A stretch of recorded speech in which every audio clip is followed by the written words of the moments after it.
Weencast, a Ween podcast with Rory Gibbons and Shane Prutzky.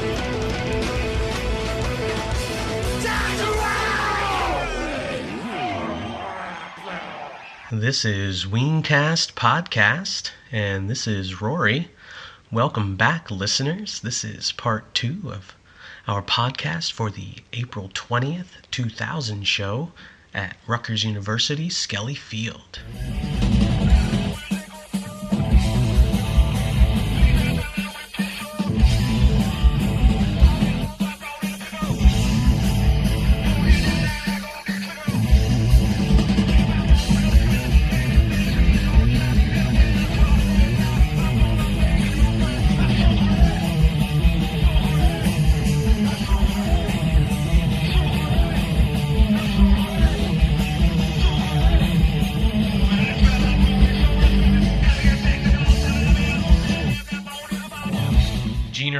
Jeaner on the megaphone is always classic.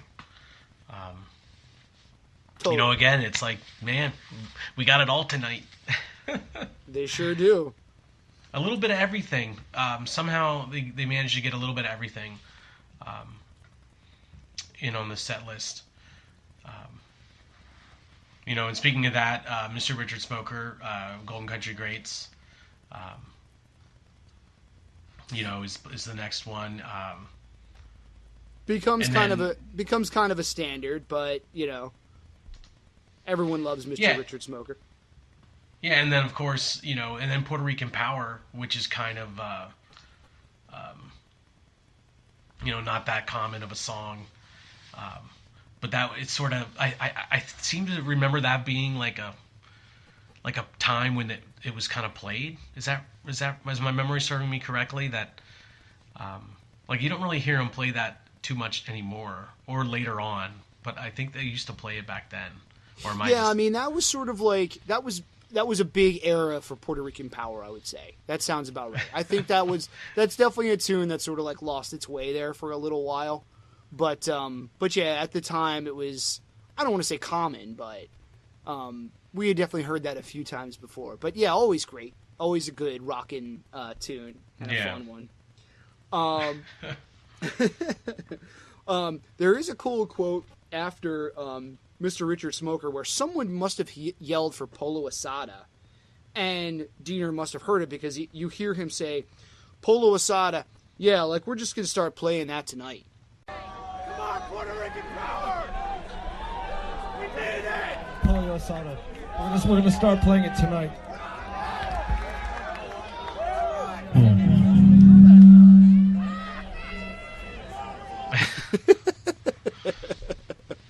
I love it when he fucks with people like that,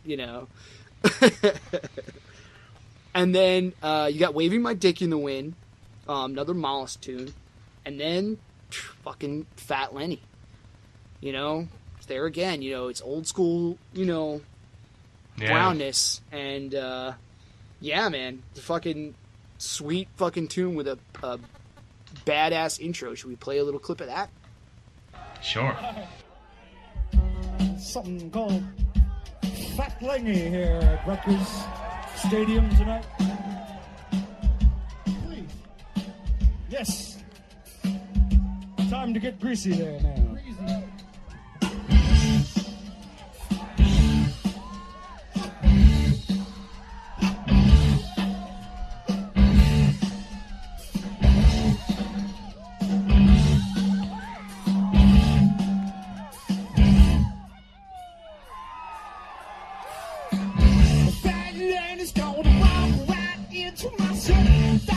See myself reflected back on myself, and it's gonna lick the shit right off the windowsill. Now, it's gonna lick my head off.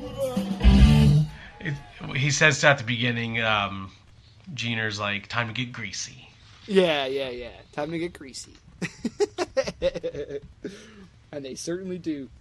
And then there's I like how after Fat Lenny, you hear Jeaner kind of gives a shout out to Kirk, who's the sound guy. He's just like, Kirk, how you doing back there, man?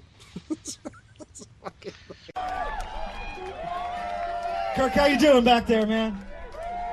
All right. Like, Is I don't that know, because maybe- it was like a breezy, windy, cold, chilly evening? Yeah, right. He's probably freezing his fucking nuts off like you are on stage, man. You know. Yeah, dude. But I don't know. Maybe there was a sound snafu or something that he's trying to give him a heads up. Like that's his signal for, hey, I can't hear you or so. I can't hear anything. I don't know. Yeah. And then after Fat Lenny, back to another new song for the time, which is Pandy Fackler. We had heard that a couple of times. A chance for Glenn to shine, and this becomes a staple of sort of the Glenn canon that you see at the shows. But this is back when it was like still laying it out, and so Glenn has a huge baller solo in this. They really just sets the night on fire, like Glenn style. Yeah, man. So here's a little bit of that.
It's great. It's always, and then, anytime you hear that song, when I hear it, I am always anticipating, waiting. Oh, Glenn's gonna get to lay down, gonna get to lay down a jam, like.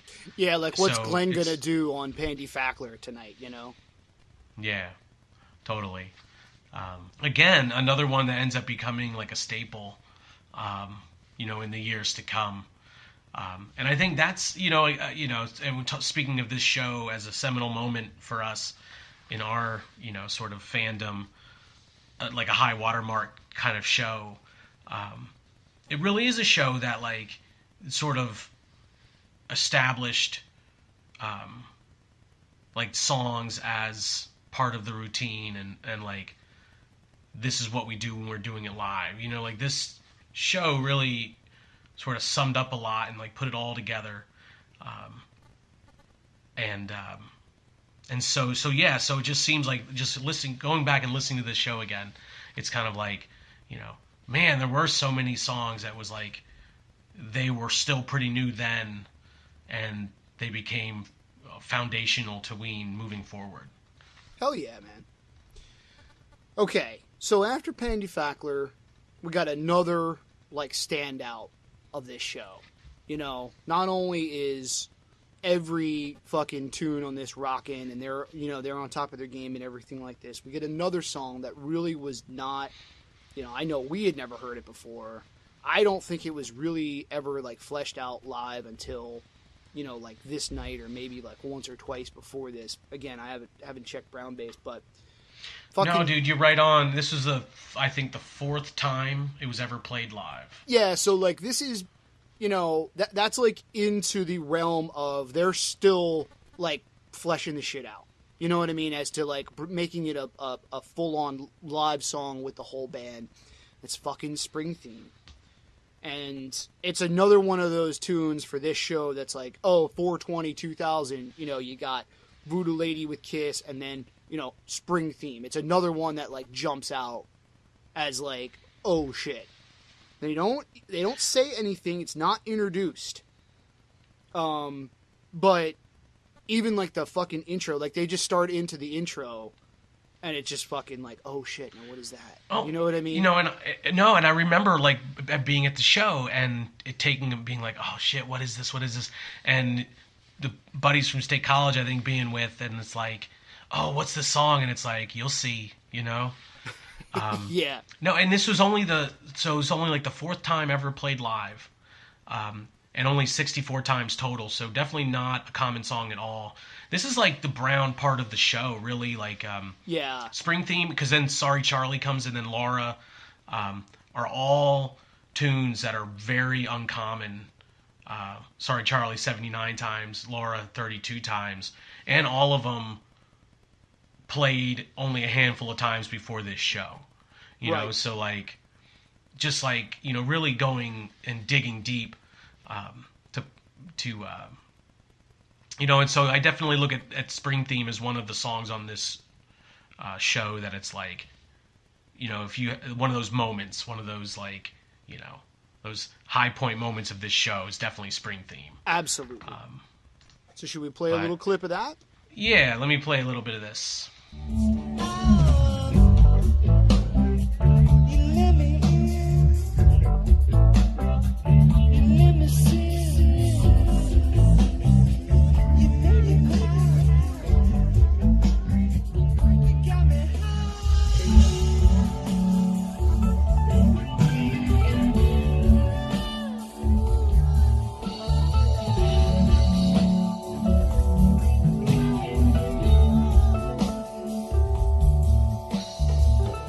Yeah, dude, on a side note, I swear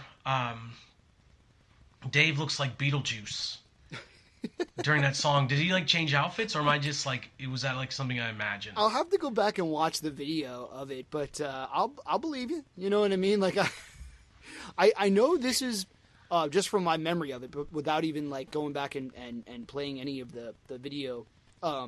I remember that this is before Dave had sort of gone with like the short hair. Like he still had like the long hair, and was sort of like the closest thing I can think of is the that weird like assistant guy from Rocky Horror Picture Show that has just like the long like scraggly hair that just runs around and chases after Tim Curry the whole time. That's basically, that was like Dave at that time. No offense to Dave. I'm not trying to say anything, negative or anything like that. But, just saying it like it is. Yeah, right. And, we've as we get older, we get to that point where it's like, all right, maybe the long hair isn't really working anymore.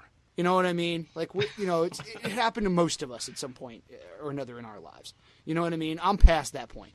It's, and I think Dave might have been getting to that, like, okay, dude, it's time to maybe just, give up on the whole, like, okay, I'm a rocker, I've got, hair down to my shoulders kind of thing, But I love you, Dave. I'm not trying to, But, yes, I can believe that he would look like Beetlejuice. Yes.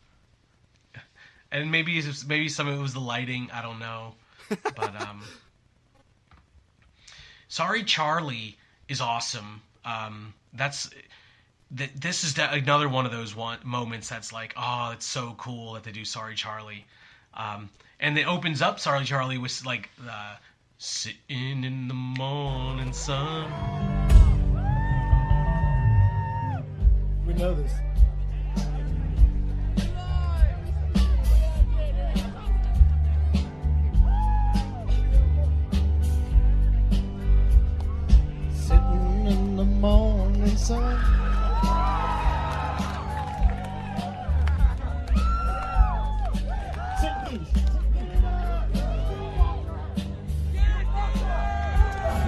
didn't work out the way you had planned it. Yeah. So that like classic rock tune. So it's like a totally, like unique moment to tease the cover and then do something as sort of off the grid as Sorry Charlie, which is also one of my favorite Ween songs. I mean, and remember going back to like, one of the first albums I ever listened to. yeah. And Sorry Charlie being like one of those early songs, it was like, oh, this song's so awesome. Yeah, that's a good example of sort of like the teenage, college age, angst and like depression. You should be out partying with your friends, but instead you're at home and you're depressed. And I remember playing that track a lot. Just like being being at home and how come I'm not out, partying with everybody else, like that kind of... I'm sorry, dude. I didn't know you were so such a sad youngster. I wish I was there for you more. No.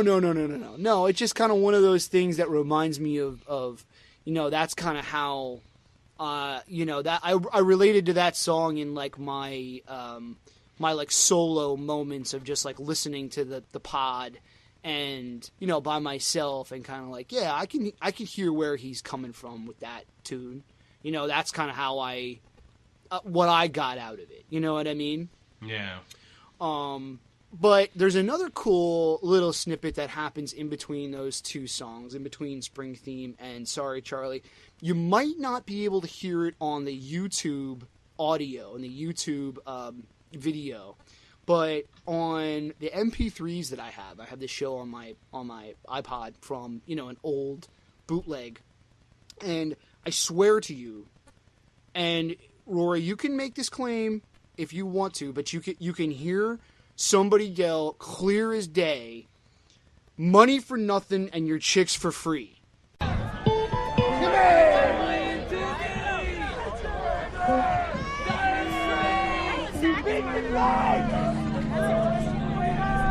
Money for nothing and the chicks for free. That was totally me, dude. Did you not know that until I told you that, like when we were preparing for this podcast? If you're gonna lay claim to that one, hey man, No, dude, it's totally me. I guess I happen to be sitting close to one of the people recording the show, or standing close. I love it. I have a I'm infamous, and I'm saying this tongue in cheek because I don't think anyone knows about this except for me and you. But I'm infamous for yelling out, like, sort of, for them to play just, like, random and often ridiculous, like, classic rock songs. Yeah, right.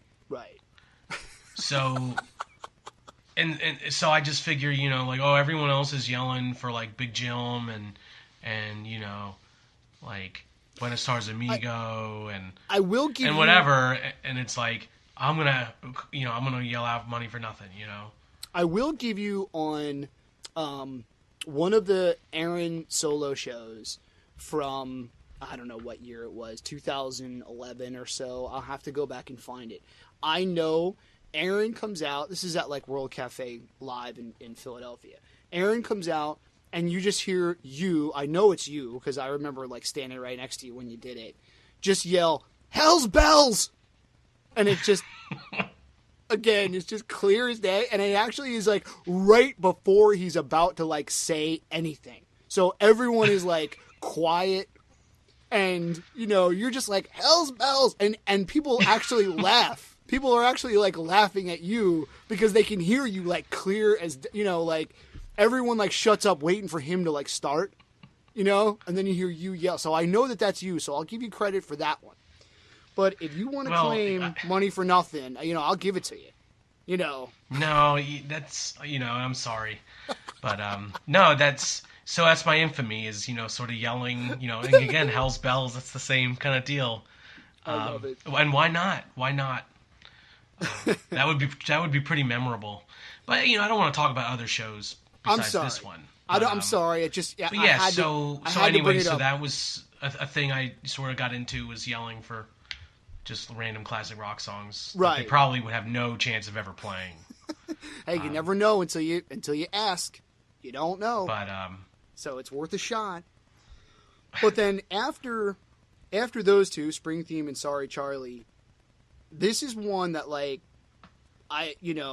even as many times as like I had heard the pod, I think I still that night was kind of like, what the fuck is this? And it was Laura. yeah. So Oh yeah, no, I'm in the same boat. Like I don't think that one, it was like, well, what is this? Yeah. Cool tune. There you're sort of getting into like, I'm not going to say it's like one of my favorite songs or anything like that. But certainly rare. And I mean, definitely had never heard that before live. Yeah, no, it's super rare. Laura, 32 times total. That was the 6th time ever. None of these were the first time they ever played anything. That really goes I don't back think. to what I was saying about, this is a college and they know it's a college crowd and can push the envelope. Something like that, is like a fucking, a weird tune from the pod, but it's cool. I mean, but it's definitely fucking weird, No, and it's awesome because there's actually Jeaner does some jamming on the guitar, which, it doesn't, he does the rhythm guitar for a few songs here and there, but he doesn't usually do like any jamming. Right. And or very little. I'm not trying to undersell him, but that's Diener's territory. But so there's a nice little clip here of Jeaner.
And he's swaying around, and I think I already said it, but he's swaying around like he's like with these sunglasses on at night, like he's like a blind guy up there.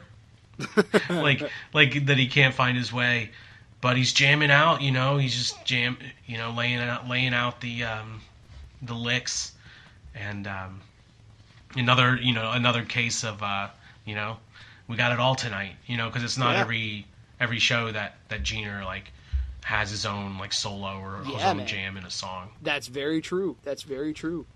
Another weird little thing that you can hear from the crowd. Again, I don't know if you'll be able to hear it on the YouTube video or not, and I'll try and isolate the video or the audio. Is I swear there's some dude yelling Nintendo, just like I couldn't make it out either. That's all I could get out of it was Nintendo. Maybe the MP3s that I have were like before they were like all cleaned up or something. Because I know the YouTube video that we've been kind of going back to watch this show and listen to it again is like a real nicely done version of the show. And maybe they like sort of cleaned up some of like the crowd noise and stuff. But on the MP3s I have, you can hear pretty clear. There's a dude who's just like, Nintendo sucks, Ween rules.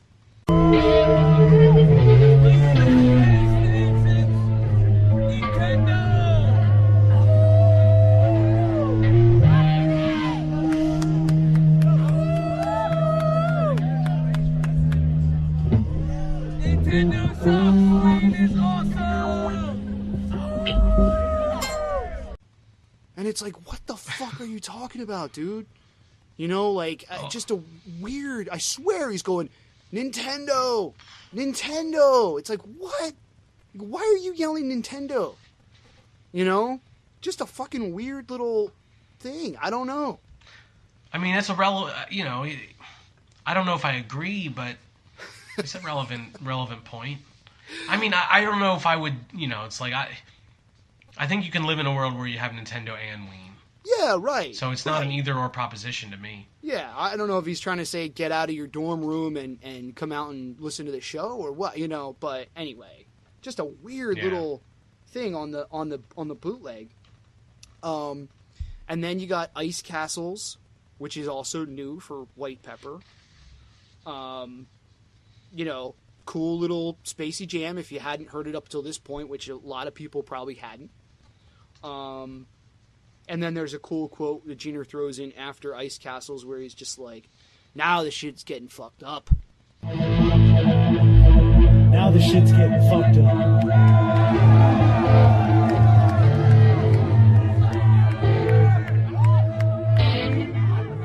You know, it's like, pretty sure the shit was fucked up before that, but he's definitely right. Golden Eel, which we know this from the Mollusk, but Jeter's fucking shredding it up on Golden Eel. We should play a little snippet of that.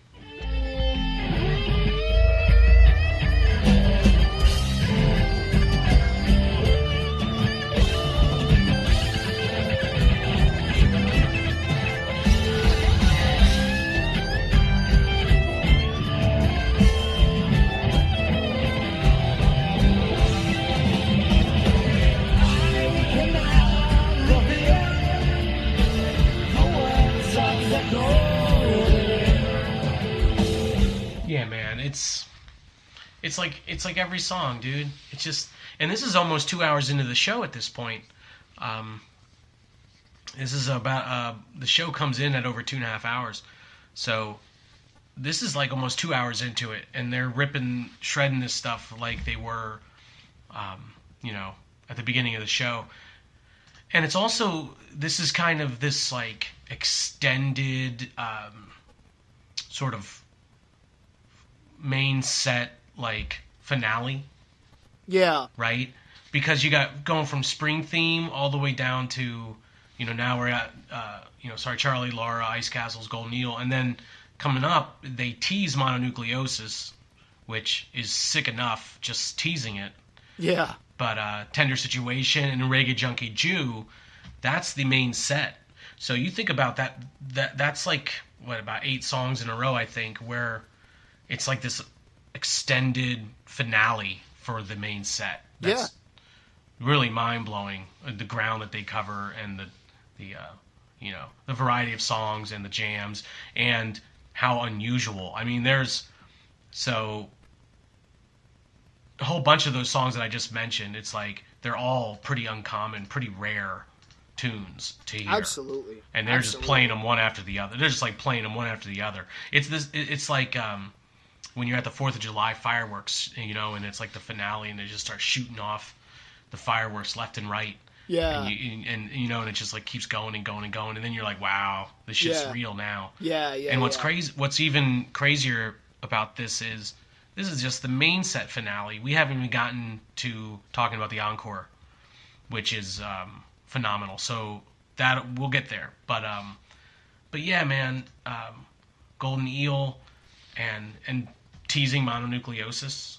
Yeah, and there again, it's like if you're not paying attention, you know, you could totally miss that because it's really just him doing one like line of it, and you know, a very obscure tune. You know, that's deep within the pod, also.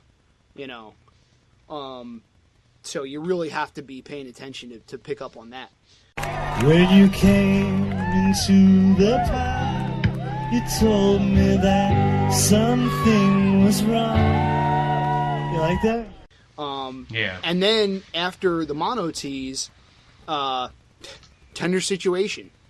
You know, again, another one of my like all-time favorite Ween songs. Yeah, you know what I mean? And you know, not very common, you know? Not very common. You know, a little bit more than some of the other ones we're talking about tonight, but still pretty fucking rare. Yeah, dude. Tender Situation. Also has a nice jam in it. You will play a little clip of that. Well, I think I can oblige.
Guitar riff that's just a great guitar riff, Absolutely.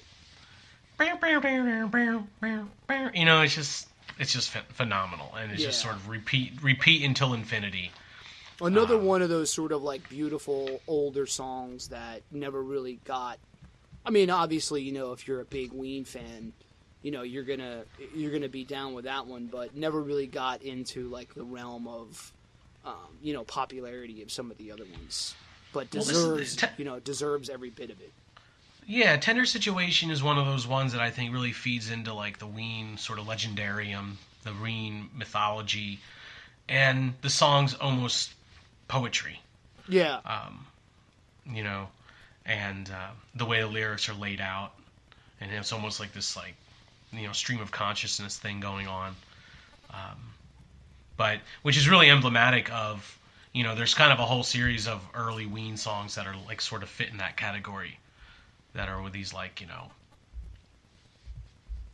sort of gonzo poet songs, that's awesome, and that's all, also really rare. And then of course the finale of the main set, Reggae Junkie Jew, which is, first off, not very common. It's, I think of that as one of like the big Ween jams, but it kind of isn't, like, as far as like, as far as being, a staple of almost every show. I think about 100 times it's been played all time. So, it's like it's not nearly as common as something like Voodoo Lady, for example. Absolutely. I mean, now we had heard this once before because we saw them play it on, the Fall '99 tour. The Tralfamador. Yeah, at the Tralf. But still, in Buffalo, New York. Shout out. Yeah, shout out to the Tralf. But there's absolutely no guarantee that, you're ever going to hear it again, really. I mean, and it's even after this sort of like era, dropped off the map for a long time, and was a pretty rare tune. But this is just a great rendition of it. Absolutely fucking amazing.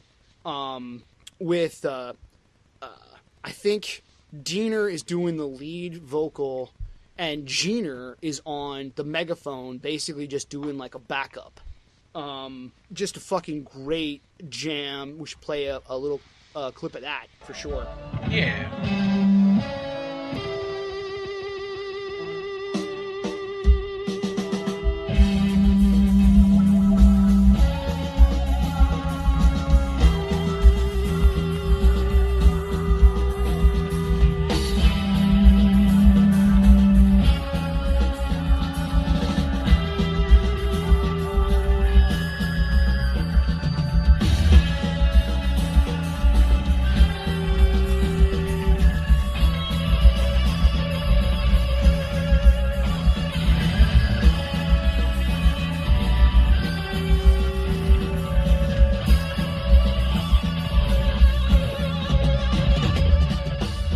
dude.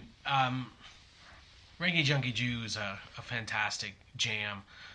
It's a song that to me really comes alive at a live show, and it's kind of underwhelming on the album, if I'm being honest. Well, right. But yet live it becomes like this otherworldly experience. I absolutely love the when you're listening to this version of it, and I don't know how to explain it exactly, other than they must have taken like them doing the Reggae Junkie Jew, fuck you, and just kept playing that little piece over and over, and then like distorting it. So it just starts getting to be like noise, like, and it's just, it sounds so cool. And it's like, I don't know how, they did that or how that works, but it's fucking cool as hell. And, maybe we could hear a little piece of that.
Incredible song. Absolutely. But yeah, dude, and so that's the so I believe they walk off stage for a minute, and they there's a trailer that they get to use as like a backstage area. like a tractor trailer. I don't know. I wonder if did it have like a sofa in it or something. but I think I don't think there was ever any doubt like, oh, they're coming back or not. Right. And this is seems to harken back to an era when encores were really something else, almost like little shows unto themselves. Yeah, it's not just like one song. Yeah, no, this is a 4-song encore that includes "I Can't Put My Finger on It," which they jam out, Buckingham Green, "Birthday Boy," which is a rare tune. And then they lay it all out, bare with "Poop Ship Destroyer," right? Which is also a pretty uncommon live song as well. This show is full of jam songs, Spring Theme, Reggae Junkie Jew, Poop Ship Destroyer, that are not common. Absolutely. Performances, but yeah. So the encore starts with "I Can't Put My Finger on It," and they do the whole intro. At one point, they're both sitting on the stage, and they do the whole chant intro. Here's a little piece of that.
You know, at this point in the show, it's almost like you're just kind of thinking, like, man, this can't get any browner. You know, like, what else could they possibly do? You know, and then they do, you know, then you get, I can't put my finger on it, with the full intro. And then they lay out Buckingham Green, which by this time is already becoming it's already really a staple at this point. Right.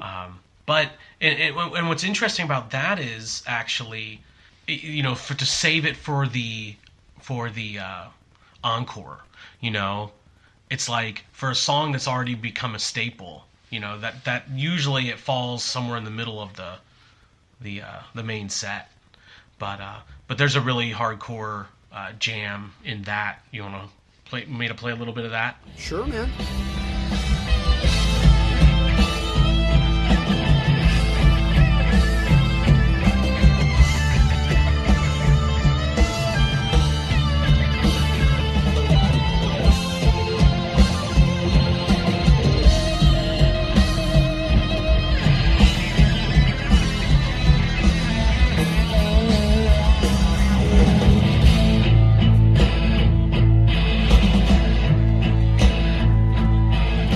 I love how quiet it is, and then how it just like builds up to that huge moment. Absolutely. You know, and so that what's great about that is that ends up being fantastic as part of the encore, because it just like everything comes crashing up, as it were, at the end of that song. Right. Like it's a huge crescendo. Which of course is followed up then by Birthday Boy, which is like another one of those sort of old school, like, you know, favorite Ween songs, like growing up, you know, loving Birthday Boy. You know, I remember like on the album, like listening to, like, you know, trying to listen to the, you know, getting the phone number of the gas station or whatever. That's like from the message in the background or something. You know, it's like this song, it's like, you know, to have it come alive, you know, on stage. It's awesome. That's great. And if you're watching the video on YouTube, it's kind of funny because Diener takes off his guitar, and Diener just starts off Birthday Boy, and Diener has to put his guitar back on. So I don't know if he like thought, oh, okay, that's it, it's over, and Diener wants to keep playing. You know what I mean? Like, if that's really what happened there, that's fucking awesome.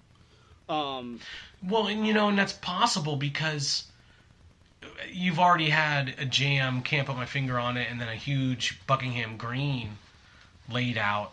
You know, that would be an acceptable encore. Oh, absolutely.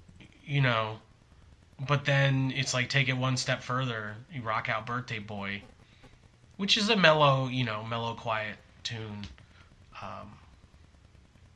But yeah, that's interesting. I hadn't noticed that. Yeah. So, and then, you know, what else can you say besides it's time for the fucking poop ship to sail, you know? Yeah. Definitely had never seen this before. There's a amazing quote where Diener is talking and he's just like, okay, like, this is it. You know, there's one song left to do and everyone knows what it is, or, you know, I'm paraphrasing, but basically he's just like, you know what that song is called? It's called Poop Ship Destroyer. All right. And it's like, what? And you know what that song is called? It's called Poop Ship Destroyer. All right!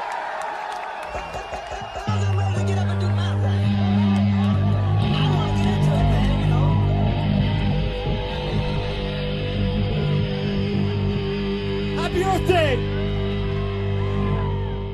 Like, what the fuck? Like, never would have saw that coming. Never. Yeah. Never. What is going on? And and it's ridiculous too because it's Earth Day, so Diener's up there like trying to riff, and so we could play a little bit of that. But he's trying to riff about loving the Earth and well, I think how the Earth is a ship Yeah, well, I think what he's trying to do is he's trying to get them to like start his like really distorted like vocals. Like I want to get the vocals like really nice and like distorted. So he just starts talking as though to like, okay, I'm just gonna test out like the distortion, and then like you just hear like the lines that he's saying when he's just like, when I'm on the earth, I love the earth, and it just keeps getting like more and more like, you know. So let's hear a little clip of that. And when I'm on the earth, I love the earth. Kirk, you know what I'm saying, man?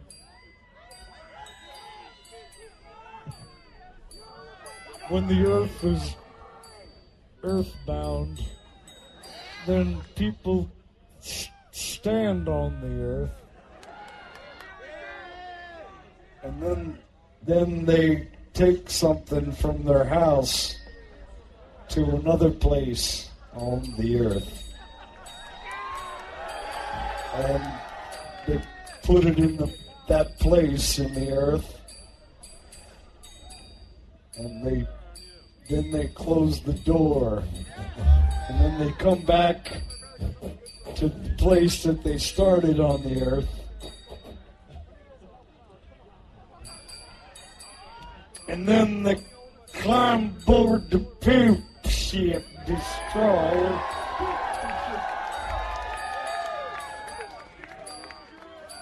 On the earth.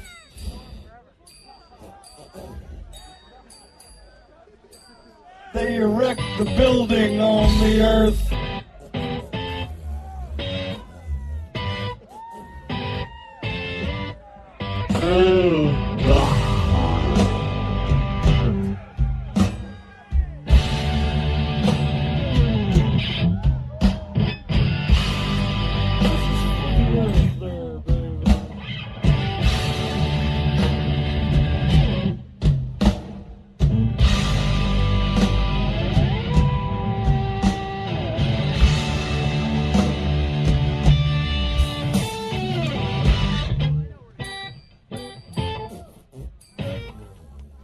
Yeah, I mean, he's a poet, you know. The earth is the earth, man. When the earth is earthbound. Yeah, then you know it's getting down to some poop shit. So they just fucking, break out the poop ship. And, there again, it's like, I know we hadn't seen this before, and I'm not sure if I ever saw it since. Yeah, I'd have to really go back and look at every single set list. Nothing is jumping out in my mind that I've seen them do that again after that. So it's like another one that's just kind of like, 420 is like, Voodoo Lady with Kiss, Spring Theme, Reggae Junkie Jew, Poop Ship. It's like, come on, man. I mean, it just keeps going, Yeah, it keeps going, and there's solid representation across the board from the different albums and everything. And dude, I mean, what else can you say? So you finish up with Poop Ship Destroyer, right? And the show clocks in at over 2.5 hours long. So it's just phenomenal, and I think my memory of shows back then is that they tended to be a little bit longer than they are now. Yes. I don't. There's not too many out there that I've been to that are like actually like 3.5 hours long. 2.5 hours is a pretty long show. So that's fantastic. And you look at the set list and the length of the set list, and every song is like kind of longer than normal maybe because they kind of jam every song. They like sort of every solo, every bridge, and every song is kind of a little bit more pimped out. Right. Yeah, I mean, just a fucking amazing show. I mean, we could probably talk about it all night. Since we've been sort of boasting this up for a long time, I had sent out some stuff over the last like 6 months, and sort of getting ready to do this episode and talk about this show, and just saying if there's anyone out there who has any stories that they want to tell or anything that they want to say about this show, we're going to be talking about it, and we want to get everyone's opinions and stuff. So we got a few things. There was a lot of people that responded to me that basically just kind of didn't have a story per se, but were just kind of like, I was there, it was great, or it was amazing, and just kind of, yeah, awesome show. Spring theme was amazing, because that was a standout. Which is still great. Like, by the way, thank you everyone who responded and totally told us about their experience. But I have a couple of things here. I'm just gonna read, not word for word, but just a couple of things. So there's I'm not gonna use anybody's last name unless they said it's okay, but there's a dude who sent me a little story by the name of Jason. So I'm just going to kind of read his story here. It was a magic night. I went by myself, and it took a while to find out where the show was taking place. I arrived just after Juliana Hatfield had finished up. I moved through the crowd and got close up to the stage on the Diener side. I had been tasked with writing down a set list for my friend that couldn't attend. That's awesome. Made some new friends during the show and noticed Pat Frey was running around and taking pictures. I think it was my third or fourth time seeing Ween. It sure set the bar high for many of the Ween shows I have seen since, which is very true. And that's one of the things we were talking about. It's a high water mark. It's definitely it sets the bar very high. Yeah, invariably shows after this for quite a long time, and even still today, kind of get compared to this show. Absolutely. There was a girl by the name of Estelle who sent me a little piece of writing here. No real story. Drove to Rutgers, geeked out at Ween, and went home. The poop ship was epic, with us seeing the stage sway like a ship. Walking up to the show was kind of surreal. Our favorite band playing in a field. It seemed a bunch of people didn't know what they were getting into. I love that. Very true. And she sent me something. I had never seen this up until she sent me a picture of a flyer. I don't think any of us had ever actually gotten one of these. I had never seen this in all the year, 19 years it is now. I never saw this. I'll make sure to post this on Facebook and on Twitter and everything. So there's a cool picture of a flyer that she sent me, and I'll just kind of read off what it says. The top, it says First Annual Cook College. So it doesn't actually mention anything about Rutgers. It just says First Annual Cook College Earth Day Festival, April 20th, 2000, 4 p.m. on Skelly Field. And then it has the actual Ween logo with the Boognish.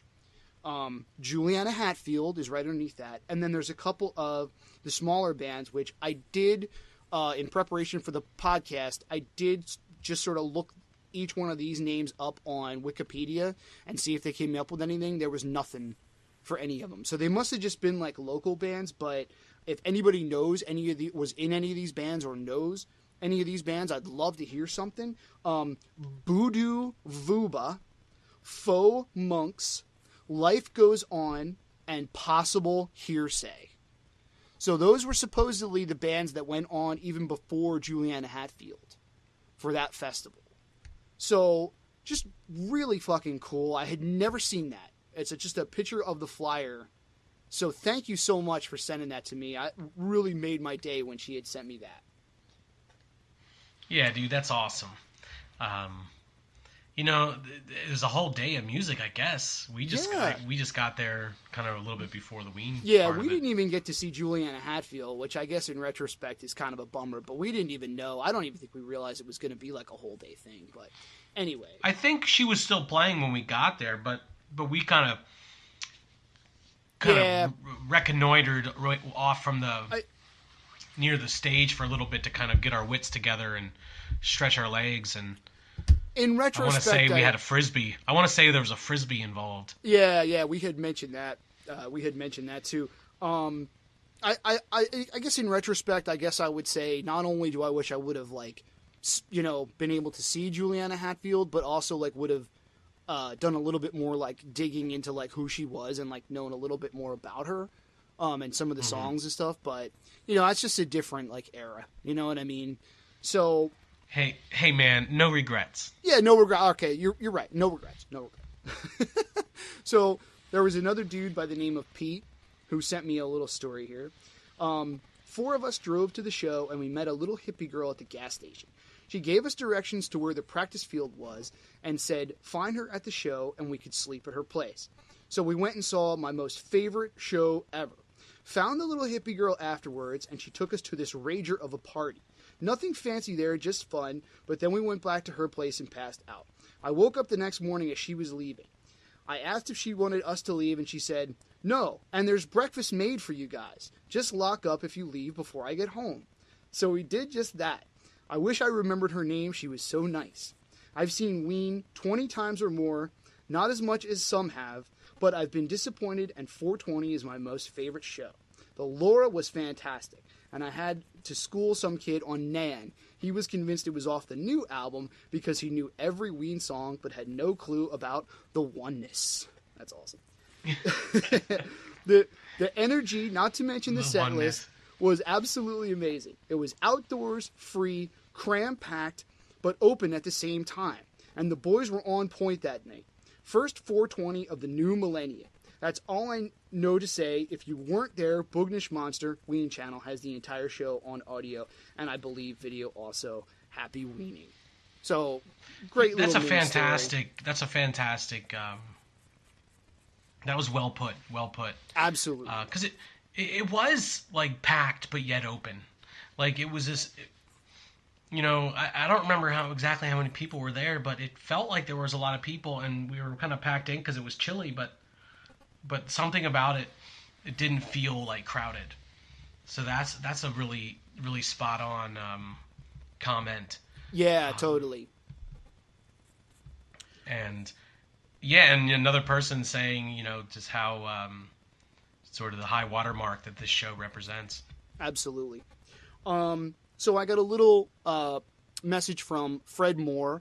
If you don't know Fred, he's one of the guys that we probably all need to thank at some point or another because he's one of like the serious tapers, especially at this time. I know that you would see him at the majority of the shows taping.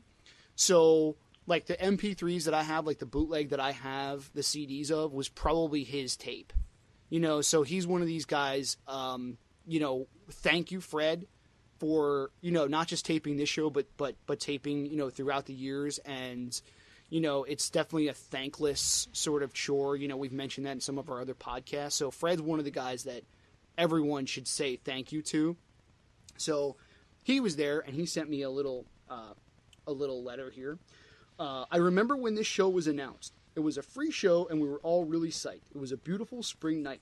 The scene was awesome, the sound was huge, and the band was on fire.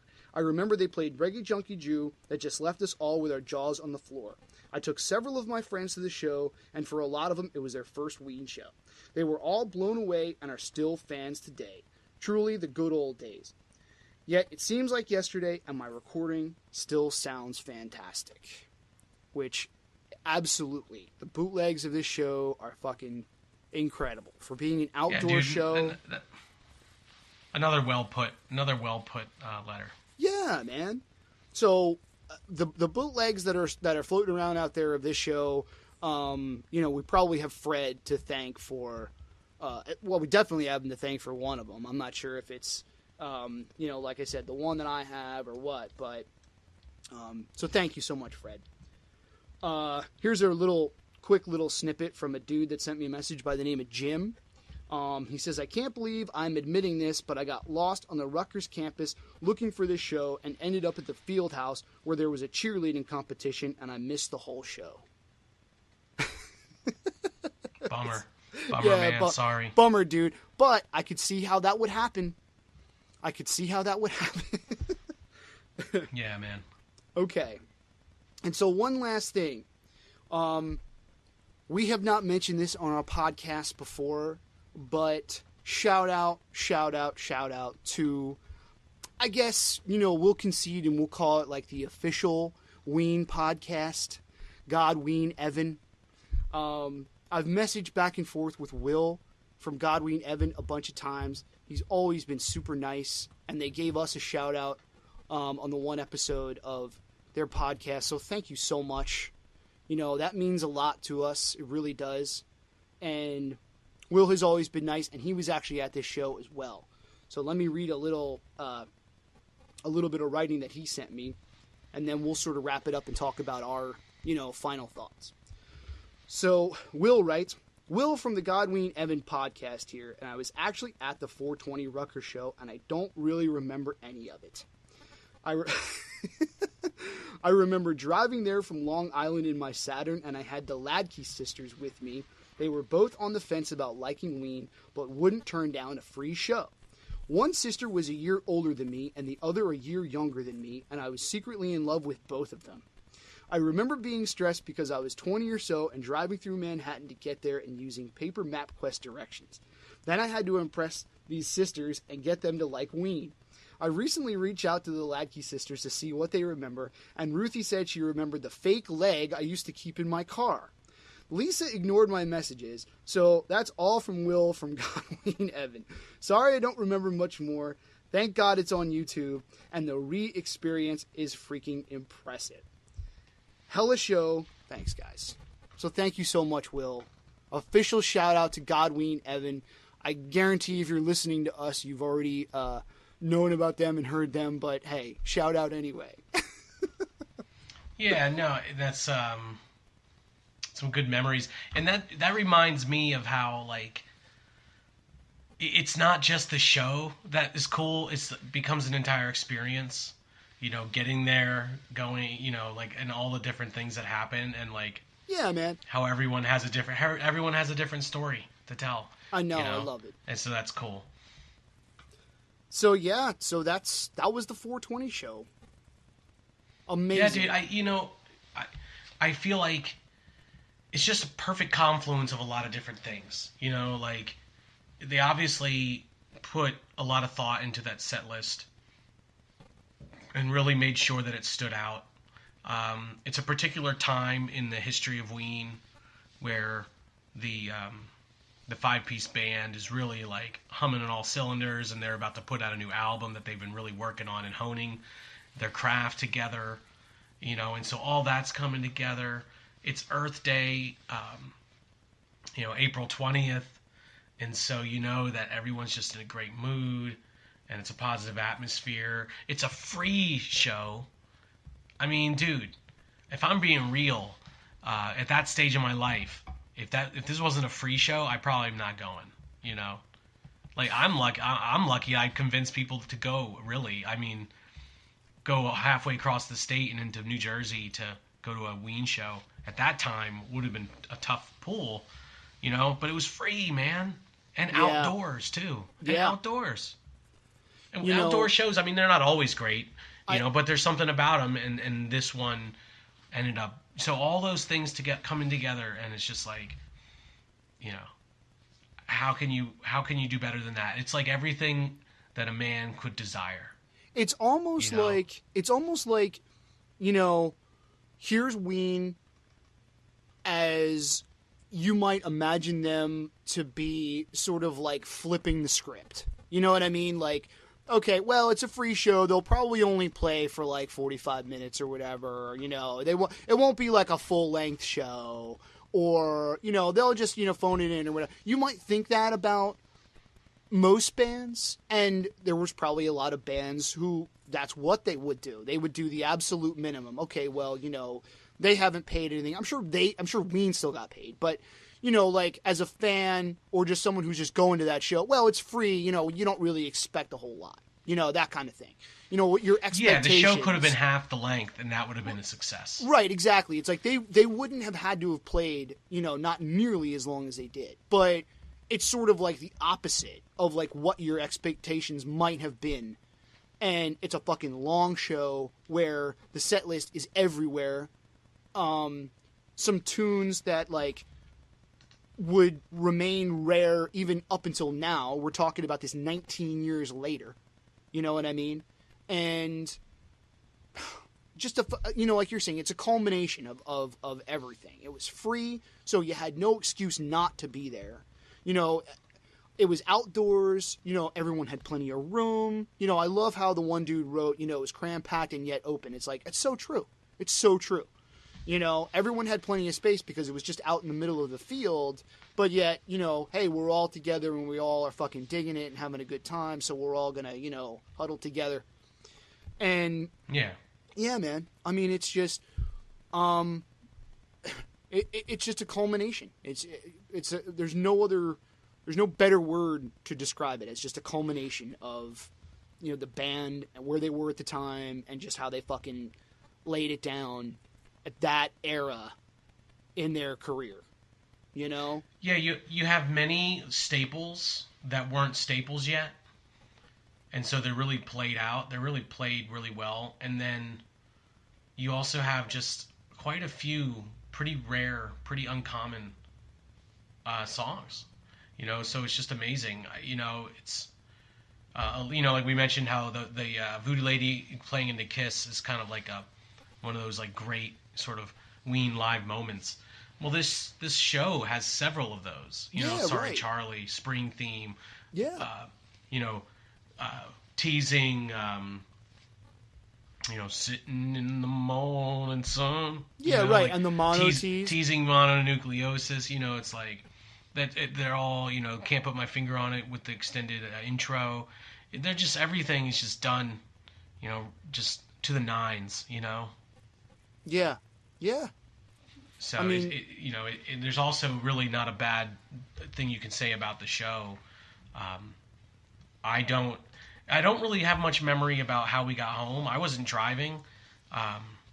So I know my buddy Jesse was the one driving, and he just remembers just like booking out of there and going like 100 miles an hour the whole way home. I kind of remember that a little bit too. I kind of remember that, and just kind of like him stopping at just like a couple of random, like, not like gas stations or anything, but just like a couple of like places where you could like pull off to the side of the highway like safely, and just like, all right, get out, take a piss, okay, get back in, you know, like. Well, no, and that's what's funny is because it's not like nowadays there's like a Sheetz or like a Wawa on like every like exit, you know? Like, Yeah. And it totally wasn't that case 20 years ago, dude. It wasn't. Yeah. I wish I knew, you know, who like had to like do something the next day and who didn't, because he must have, you know, had to thought that he had to get back, you know, in a decent amount of time, because I do sort of remember that, him just like, you know, flooring it and being like, oh shit, like he's not fucking around, you know. Like, I hope we don't get pulled No, over. and I don't remember how long it takes, but including getting off the highway to drop you off, it's got to be 4 to 5 hours from Rutgers to State College. Right. 4 hours maybe, Yeah, something like that. You guys made a nice long trek. I mean, that's for sure. But you know, there again, hey, the show was free. So, and gas money back then, you know, you're probably talking, you know, 99 cents a gallon or $1 per gallon. You know what I mean? So couldn't have been that bad. You know, split between all you guys. Okay, everybody coughs up, you know, $5 or whatever. You know. Oh so, yeah, no, it was. Yeah, dude. Well, we were men on a mission, and we had to go, and we made it happen. So yeah, dude. This is a show. Again, it's one that, you know, we have the recording of it. I have it on CD and on my iTunes, and it's totally one where if I'm, you know, like if I'm not sure, if I'm not gonna pick a specific album to play, then I usually play this show. Yeah, it's because definitely, it just has a little bit of everything. It could definitely be a go-to show. Check it out on YouTube. There's, you know, there's some great renditions of it on YouTube. Great sound, you know, great video. Check it out. So yeah, I mean, we could probably talk about it all night, but we're gonna kind of wrap it up. Hit us up if you were at this show or anything you want to say. It's at Weencast Podcast on Twitter, weencastpodcast@gmail.com. Join the Facebook page. There's actually 2 Facebook pages. There's one that, you know, you just like, the Weencast page, like it. And there's the actual Facebook group. So join the group. It's an open Facebook group. And, you know, hit us up on iTunes, man. You know, write us a review. You know, it's fun, it's free. And we would really appreciate that. If anyone has gotten this far into this episode, thank you. Thank you so much for listening. And well, this why it's a double episode. Yeah, so get the payoff, get a chance to really dive deeper. But thank you everyone for listening, and if it's many of the people who chimed in before the podcast said, oh, they couldn't really remember much of the show. Maybe after hearing us talk about the songs and playing some of the clips, and maybe you got on YouTube yourself and listened to the show again, maybe it jogged your memory. So if you got something else to say, just chime in. We always love to hear feedback and comments. Yeah, absolutely. Other people's experiences. Because we're all just people on this earth.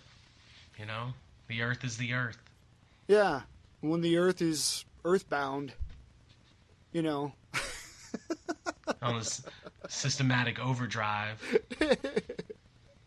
So, for our podcast, we have some different things planned for 2019. So you're gonna have to stick around and find out what they are. We might not necessarily go back to our, legacy shows, so to speak, right away. Not that there would be anything wrong with that, but maybe we have something else coming soon. So please stick around, and thank you so much. You're everyone. so suspenseful. You're so suspenseful. I'm not gonna blow any kind of surprises. I'm not gonna tell you, what's coming next. But we were just before the podcast talking about Alfred Hitchcock and suspense, Yeah. So well done, sir. We're gonna keep you coming back and hanging on for more. We're not just gonna tell you what's gonna be the next episode. So we have a couple things in mind and some tricks up our sleeve. So you're gonna have to tune in or listen in or whatever. I don't know. Yeah. So Sounds hey. good. Thank you so much, anybody who's listening to this. Hit us up again on Twitter. It's Weencast Podcast. So, it takes 2 seconds to, write a tweet. So hit us up. Drop a review on iTunes or on YouTube. Anything, man. We'd love to hear anything from anybody. All right? So, unless, Rory, you have something else? I do not, man. Peace be with everyone, and until next time. All right, everybody. Thank you again. Peace. We out.